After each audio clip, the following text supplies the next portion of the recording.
Hello food lovers, welcome to cooking world. ఈరోజు వీడియోలో నెత్తళ్ళ కూర ఎలా చేసుకోవాలో చూద్దాం. సో ఇప్పటి వరకు మనం చాలా రకాల ఫిష్ కర్రీస్ అయితే చేసి పెట్టాం మన ఛానల్లో. ఈరోజు అయితే ఒక స్పెషల్ డిష్ అయితే చేయబోతున్నాం అనమాట.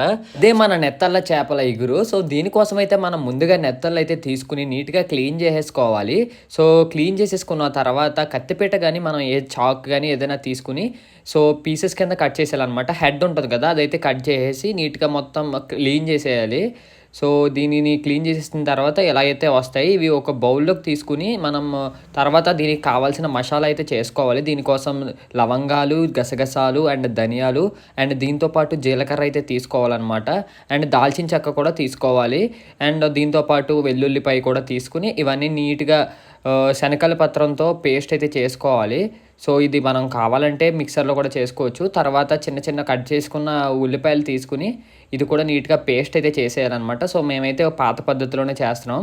సో ఇది మనం మిక్సర్లో కూడా చేసుకోవచ్చు. కొద్దిగా పేస్ట్ అయ్యే వరకు చేసుకోవాలి. తర్వాత కూర దాకా తీసుకుని దాంట్లో ఉల్లిపాయలు బాగా వేగేంత వరకు వేగించుకోవాలి. చిన్న చిన్న ఉల్లిపాయలు అయితే బాగా వేగుతాయి అనమాట. అండ్ ముందుగా మనం తీసుకున్న నెత్తలను అయితే ఉప్పు కారం చేసేసి మ్యారినేట్ చేసేసుకోవాలి. మ్యారినేట్ చేసుకున్న తర్వాత ముందుగా మనం కట్ చేసి వేపించుకున్న ఉల్లిపాయలు ఉంటాయి చూసారా, అది బాగా మగ్గిన తర్వాత ఈ నెత్తలు అయితే వేసేసేయాలన్నమాట. సో పసుపు అండ్ కారం వేసి మ్యారినేట్ చేశాను. కొద్దిగా లైట్గా అయితే వేసుకోవాలి కారం కానీ పసుపు కానీ. ఆ తర్వాత కూరలోకి అయితే మనం సరిపడా కారం అయితే వేసేసుకోవాలన్నమాట. కాసేపు ఇవన్నీ బాగా కలిసేంత వరకు బాగా మిక్స్ చేయాలి. ఆ ఉల్లిపాయ మగ్గిన ఉల్లిపాయ అండ్ ఈ నెత్తళ్ళు అవి బాగా కలిసేంత వరకు. సో ఇవి కలిసిన తర్వాత మనం దీంట్లోకి తగినంత వాటర్ అయితే వేసుకోవాలి. సో నేనైతే ఒక 1 గ్లాస్ అయితే వేసేసాను.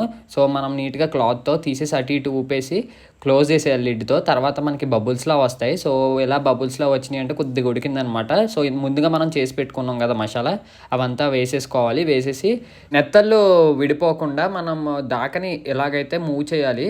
సో అప్పుడైతే ముక్కలు అవి విడవన్నమాట. అండ్ నీసు వాసన కూడా రాదు.